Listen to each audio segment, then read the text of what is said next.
Hello, good evening. 3 men from Birmingham have gone on trial accused of plotting terror attacks on a scale even bigger than the July the 7th London bombings.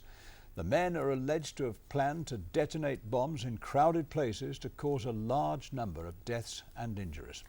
The prosecution say the group began trying to make homemade bombs in a flat in Birmingham. The plot allegedly involved 11 men and 1 woman of Pakistani and Bangladeshi origin. John Willits reports from Woolwich Crown Court. Irfan Nazir, Irfan Khalid and Ashiq Ali, described in court today as jihadists and extremists and the senior members of a homegrown Birmingham-based terror cell. The men aged 31 and 27 are accused of planning attacks which could potentially have been on a greater scale than the July the 7th bombings in London in 2005.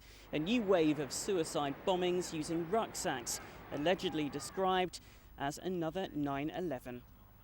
Prosecutor Brian Altman QC told the court that in total 11 men and 1 woman had been charged following a series of arrests in the West Midlands last September. Irfan Nazir and Irfan Khalid are alleged to have started planning their bomb plot after returning from 2 trips to Pakistan, where they're accused of learning how to make bombs and use poisons.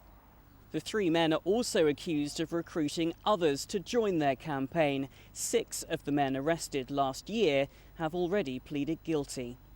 The jury was told that Irfan Nazir and Irfan Khalid had made martyrdom videos in Pakistan, which would have been broadcast if they had blown themselves up to justify their trail of destruction. The men are accused of using Ashiq Ali's flat in Birmingham as a safe house to carry out research and experiment with chemicals to make homemade bombs and IEDs. The 3 men are also accused of fraudulently posing as charity collectors for the legitimate Muslim aid charity to raise money for their campaign. The court was told the men had taken to the streets of Birmingham with charity buckets during the holy month of Ramadan, collecting more than £13,000. The 3 men deny all of the charges against them and the trial continues. It's expected to last until January. John Willits at Woolwich Crown Court for Central Tonight. Taxpayers in the Midlands will be charged £500,000